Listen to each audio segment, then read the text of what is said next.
affectionately termed by the family, was possessed of a mind rudimentary in its power of observation and analysis.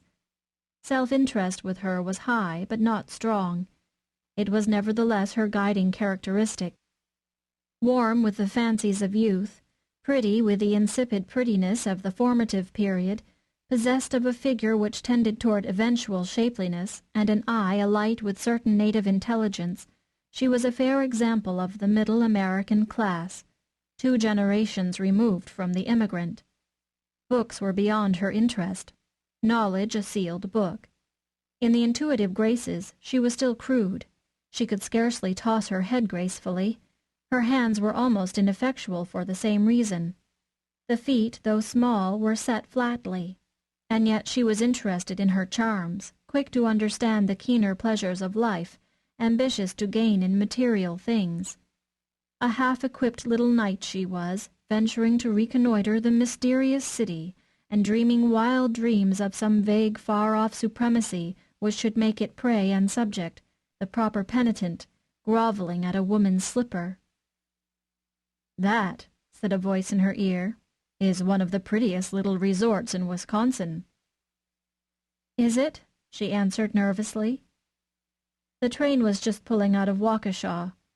For some time she had been conscious of a man behind. She felt him observing her mass of hair. He had been fidgeting, and with natural intuition she felt a certain interest growing in that quarter.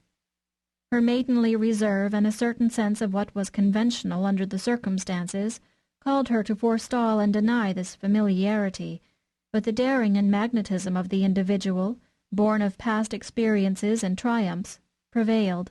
She answered. He leaned forward to put his elbows upon the back of her seat, and proceeded to make himself volubly agreeable. "Yes, that's a great resort for Chicago people. The hotels are swell. You are not familiar with this part of the country, are you?" "Oh, yes, I am," answered Carrie. "That is, I live at Columbia City. I have never been through here, though." "And so this is your first visit to Chicago," he observed. All the time she was conscious of certain features out of the side of her eye. Flush, colorful cheeks, a light mustache, a gray fedora hat. She now turned and looked upon him in full, the instincts of self-protection and coquetry mingling confusedly in her brain. "I didn't say that," she said. "Oh," he answered in a very pleasing way and with an assumed air of mistake.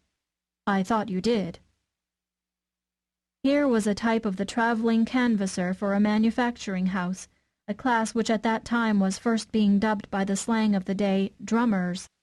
He came within the meaning of a still newer term which had sprung into general use among Americans in 1880, and which concisely expressed the thought of one whose dress or manners are such as to impress strongly the fancy or elicit the admiration of susceptible young women, a masher.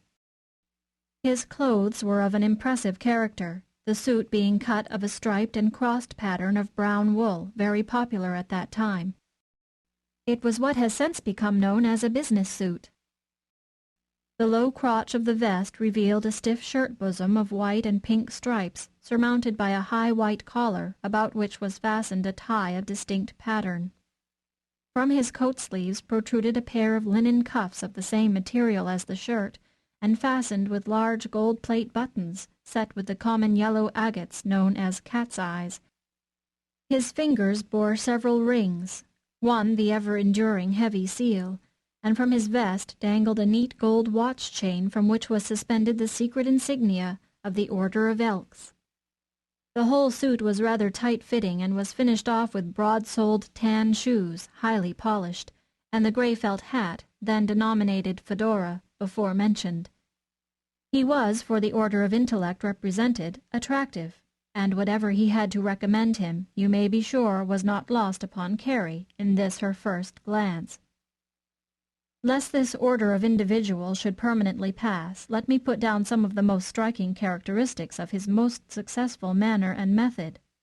Good clothes, of course, were the first essential, the things without which he was nothing. A strong physical nature, actuated by a keen desire for the feminine, was the next. A mind free of any consideration of the problems or forces of the world, and actuated